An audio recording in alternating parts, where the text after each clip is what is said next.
معزز خواتین و حضرات،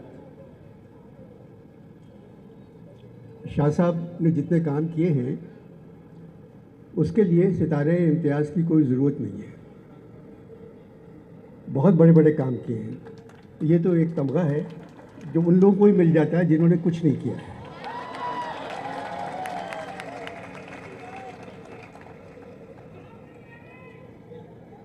اچھا دیکھیے بیٹا، پیچھے آواز جا رہی ہے یا نہیں جا رہی ہے؟ اس بے ادبی کے زمانے میں احمد شاہ صاحب 15 برس سے ادب کو زندہ رکھنے کی کوشش میں مبتلا ہیں. اس میلے کے لیے بہت محنت کرتے ہیں اور صلہ بھی مل جاتا ہے. سب سے کہتے ہیں آپ بیٹا آپ اپنے کان کا علاج کرائیں. تھوڑا سا آگے آ جائیں، اس سے زیادہ آواز نہیں آ سکتی بیٹا. اب سب سے کہتے ہیں آپ ادب پر بات کریں گے.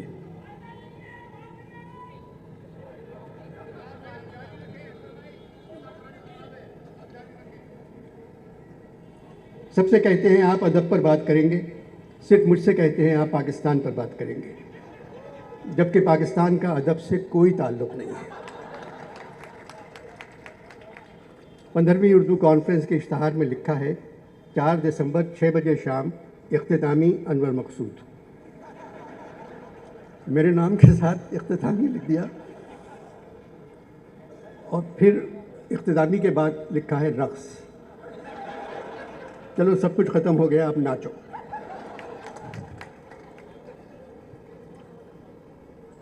عوام کے لیے دل دکھانے کا تصور پاکستانی سربراہوں کے دور حکومت میں قدم قدم پر میسر آ جاتا ہے. ہر حکومت نے غریبوں کو جانور سمجھا. 75 برسوں سے یہ جانور کٹھن زندگی گزار رہے ہیں.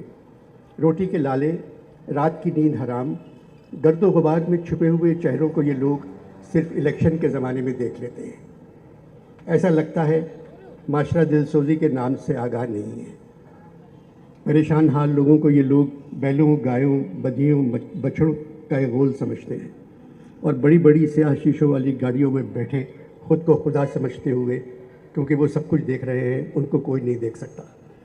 سائرن بجاتے ہوئے غول کو ادھر ادھر بھگا دیتے ہیں اور ان کے لیے بریانی کے پیکٹ پھینکتے جاتے ہیں. بچے بھاگ بھاگ کر پیکٹ اٹھا لیتے ہیں، بڑے نہیں اٹھاتے. وہ کہتے ہیں بچوں کو تو زندہ رہنا چاہیے.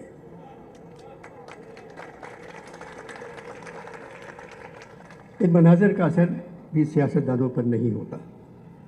گاڑیاں گزر جانے کے بعد لوگ خاموشی سے واپس چلے جاتے ہیں، جس طرح جنازے کا خاموش جلوس دفن کرنے کے بعد گھر لوٹتا ہے مایوس ہو کر. 75 برسوں سے ہم اس طرح کے منظر دیکھ رہے ہیں. بھائی کتنا کماؤ گے، کتنا لوٹو گے، کتنا جھوٹ بولو گے، کتنا اپنے اوپر خرچ کرو گے. غریب تو آپ کہتے ہیں کوئی طاقت ہی نہیں آپ کی طاقت کے سوا، کچھ بچا ہی نہیں میرے لیے جنت کے سوا. غریبوں کے لیے کھانے پینے باورچی خانے کو چلانے کے سلسلے میں ہمارے وزیر اعظم 6-7 ملکوں کے سربراہوں کے سامنے ہاتھ پھیلا چکے ہیں. غریب کہتے ہیں ہمیں بدنام نہ کریں، اپنے لیے مانگیں.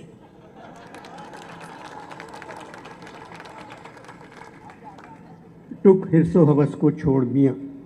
یہاں میاں کا لفظ بہت اچھا لگ رہا ہے مجھے. ٹک حرص و ہوس کو چھوڑ میاں، مت دیس بدیس پھرے مارا. جب چلتے چلتے رستے میں یہ گوند تیری ڈھل جاوے گی، ایک بدھیا تیری مٹی پر بھی گھاس نہ چرنے پاوے گی. یہ کھیپ جو تو نے لادی ہے سب حصوں میں بٹ جاوے گی. دھی پوت جوائی بیٹا کیا، بنجارن پاس نہ آئے گی. سب ٹھاٹ پڑا رہ جائے گا. بات یہ ہے یہ حالات مسلسل اس طرح کیوں رہتے ہیں؟ بھائی جب بندوق کی زبان قومی زبان بن جائے تو حالات ایسے ہی ہو جاتے ہیں.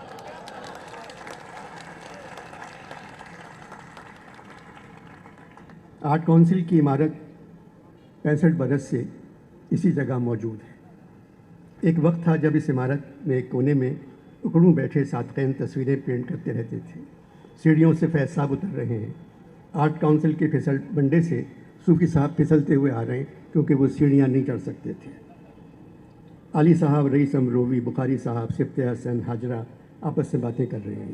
انتظار حسین ساقی فاروقی سے بچتے پھر رہے ہیں۔ محمد حسن عسکری خاموش بیٹھے ہیں۔ پھر عسکری نے بولنا شروع کیا۔ بولنے والا عسکری کا تعلق محمد حسن عسکری سے نہیں تھا۔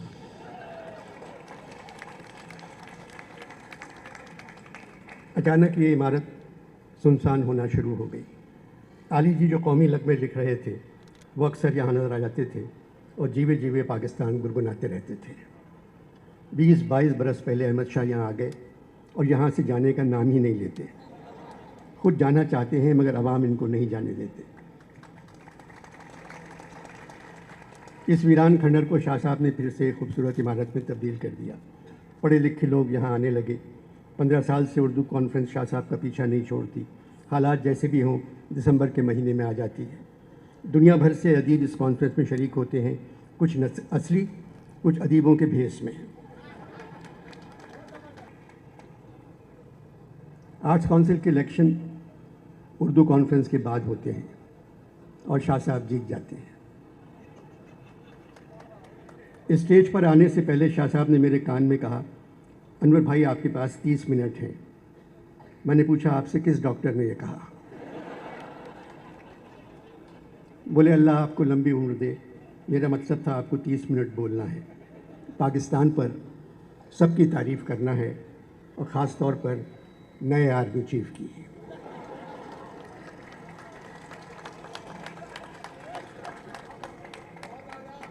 میں نے کہا شاہ صاحب عاصم منیر صاحب کی تعریف تو سب کر رہے ہیں، فوجی بھی، ان کے دوست بھی، ان کے محلے والے بھی، نیک، شریف، نمازی، ایماندار، بہادر، اپنے پیشے سے محبت، وطن کی عزت، پرچم کی قدر۔ ان کے ایک پڑوسی نے ٹیلی ویژن پہ کہا میرے ساتھ گلی ڈنڈا کھیلتے تھے۔ اب فرق ہو گیا ہے، گلی پڑوسی کے ہاتھ میں ہے، ڈنڈا عاصم منیر کے ہاتھ میں آ گیا۔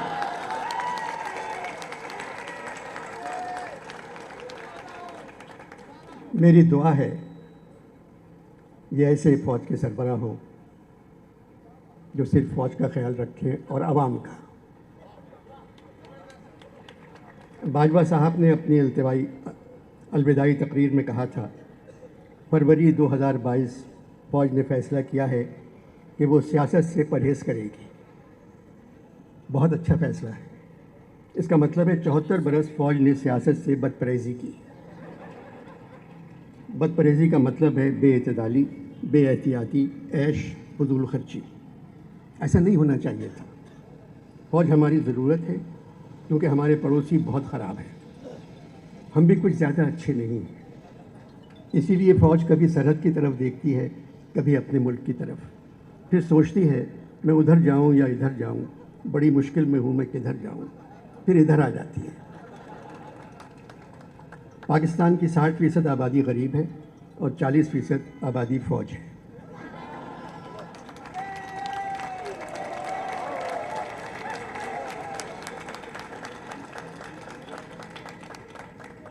امیروں کا پاکستان سے کوئی تعلق نہیں، وہ اپنے بچوں کو مسلمان کروانے بھی لندن بھیجتے ہیں اور کہتے ہیں یہاں مسلمان ہونے کی سہولت نہیں۔ بے روزگاری، بدحالی، مہنگائی، پریشانی، پشیمانی، اداسی ملکوں پر بادلوں کی طرح چھا گئی ہے۔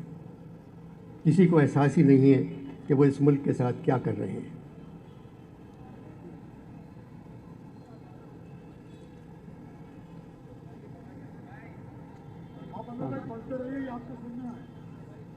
شاہ صاحب تعلق ایم کیو ایم سے ہے، میں کیسے پڑھتے رہوں؟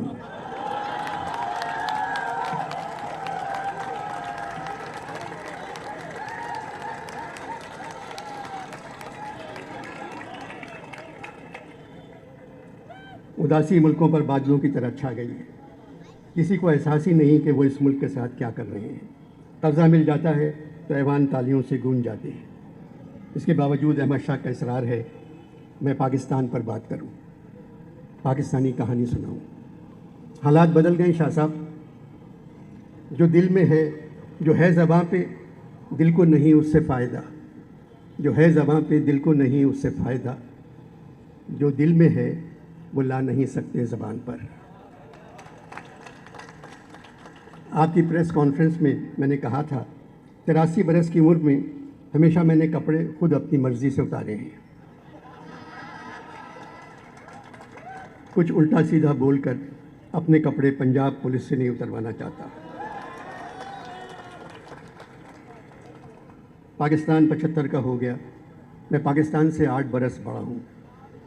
میری ان گناہگار آنکھوں نے پاکستان کو پروان چڑھتے کم اور پروان اترتے زیادہ دیکھا ہے۔ غریب غریب ترین ہو گئے، امیر امیر ترین۔ 14 اگست 1947، نیا ملک، نیا آسمان، خوبصورت سرزمین۔ 24 سال بعد آدھی زمین بنگالیوں نے واپس لے لی۔ آدھی زمین جو بچی تھی وہاں لوگوں نے خرید لی یا بیچ دی۔ اب سرزمین میں سے صرف زمین غائب ہو گئی ہے، انگریزی والے سر بچ گئے جن کے پاس خریدی ہوئی زمین ہے۔ بیچارے غریب مجبوراً ان سے کہتے ہیں، سر زمین کہاں گئی؟ اس کے باوجود پاک سرزمین شاد بات سن کر خاموشی سے کھڑے ہو جاتے ہیں، پرچم ستاروں و ہلال سے آنسو پوچھتے ہیں اور اندھیروں میں گم ہو جاتے ہیں۔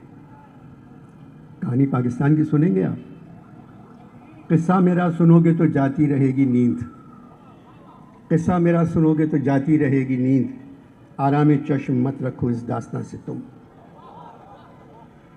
یہ کہہ کے جو رویا تو لگا کہنے نہ کہہ میر، سنتا نہیں میں ظلم رسیدوں کی کہانی، کہانی ظلم رسیدوں کی ہے۔ مجھے شاہ صاحب کی بات یاد آ گئی، انور بھائی آپ کو بولنے کا چیک جب ملے گا جب آپ لوگوں کو خوش اور ہنستا ہوا رکھیں گے۔ شاہ صاحب جو کام حکومت کا ہے وہ مجھ سے کیوں سونپ رہے ہیں؟ حکومت کا کام ہے لوگوں کو خوش رکھنا اور ہنستا ہوا رکھنا۔ حکومت نے عوام کو ہنستا ہوا تو رکھا ہے، عوام وزیر اعظم اور تمام وزیروں کے بیانات پر گھنٹوں ہنستے رہتے ہیں مگر خوش نہیں ہے۔ پاکستان کی کہانی ایک فلم کی طرح ہے جو 75 سال سے چل رہی ہے۔ ہدایت کار پنجاب۔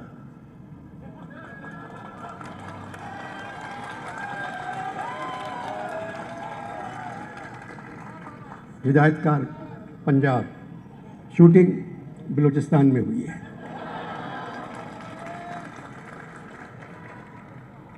پس پردہ موسیقی آرمی کا بینڈ۔ فلم کا انٹرول 1971 میں ہوتا ہے جب مشرقی پاکستان بنگلہ دیش بن گیا۔ انٹرول کے بعد فلم ایک ملی نغمے سے شروع ہوتی ہے، اے وطن کے ستیلے جوانوں۔ اس کے بعد فلم کا ہیرو جو سندھی ہے ایک بڑھئی کے پاس جاتا ہے اور اس سے کہتا ہے ایک ایسا تختہ چاہیے جس کو الٹا نہ جائے۔ بڑھئی ایک تختہ بنا کر دیتا ہے جو 6 فٹ چوڑا اور 4 فٹ لمبا ہے، اس کے درمیان 3 فٹ اور 2.5 فٹ کا سوراخ ہے۔ بڑھئی کہتا ہے اس تختے کو کوئی الٹ نہیں سکتا، مگر اس تختے کے درمیان جو سوراخ ہے تم اس کے نیچے جا سکتے ہو۔ اس منظر کے بعد آرمی بینڈ ہے، مرد مجاہد جاگ ذرا اب وقت شہادت آیا بجاتا ہوا گزر جاتا ہے۔ فلم کے آخری منظر میں ایک آدمی امریکہ سے پیسے مانگ رہا ہے، چین سے پیسے مانگ رہا ہے، برطانیہ سے پیسے مانگ رہا ہے، سعودیہ سے پیسے مانگ رہا ہے، UAE سے پیسے مانگ رہا ہے اور کہہ رہا ہے اگر ترکی سے قرضہ مل گیا تو قسم خدا کی آپ سب کے پیسے ہم واپس کر دیں گے۔ ایک چھوٹا بچہ آتا ہے اور وہ آ کر ایک شعر پڑھتا ہے، خدا سے مانگ جو کچھ مانگنا ہو اے مفلس، خدا سے مانگ جو کچھ مانگنا ہو اے مفلس، یہی وہ در ہے کہ ذلت نہیں سوال کے بعد۔ وہ آدمی بچے سے کہتا ہے اللہ میاں ڈالر کیسے بھیج سکتے ہیں؟ بچہ کہتا ہے پچھلے سیلاب سے بڑا سیلاب تو بھیج سکتے ہیں۔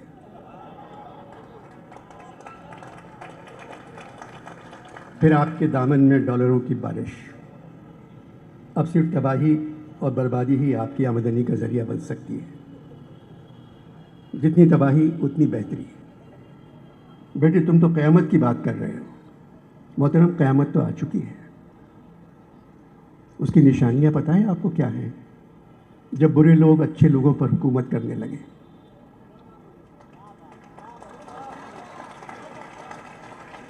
جب جھوٹ سچ کو مار دے، جب عدالتیں کسی اور ادارے سے فیصلہ آنے کا انتظار کرنے لگے۔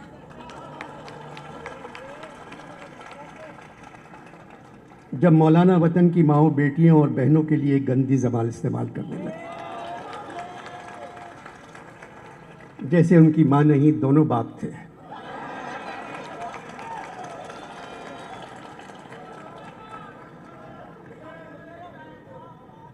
تمہیں کیسے معلوم برے لوگ اچھے لوگوں پر حکومت کر رہے ہیں؟ میں آج کی بات نہیں کر رہا ہوں، 75 برسوں کی بات کر رہا ہوں۔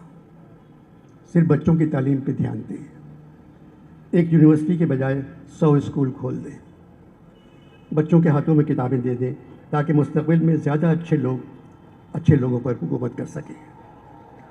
اچھا یہ بتاؤ بیٹے، ہم اس ملک کو کس طرح ٹھیک کر سکتے ہیں؟ الف بے والے قاعدے سے پے اور این نکال دیں، پھر جو مرضی آئے وہ کریں۔ این نکال دیں، این نکال دیں سے کیا ہوگا؟ جب آپ قاعدے سے این نکال دیں گے تو عسکری غائب، عروج غائب، عدالت غائب، عذاب غائب، عزت غائب، عریاں غائب، عیش غائب۔ اچھا بیٹے، اور اگر پے نکال دیں تو پبلک غائب، پریشان غائب، پارلیمان غائب، پیشی غائب، پھر مانگ غائب، پشیمان غائب، پامال غائب، پاکستان غائب۔ بیٹے کچھ اور بتاؤ۔ میں آج کے پاکستان کی کہانی سنا رہا تھا، سب سرگزشت سن چکے، اب چپکے ہو رہو، آخر ہوئی کہانی میری، تم بھی سو رہو۔ نام تو بتا دو بیٹے اپنا۔ میرا نام محمد علی ہے۔ لڑکا غائب ہو جاتا ہے۔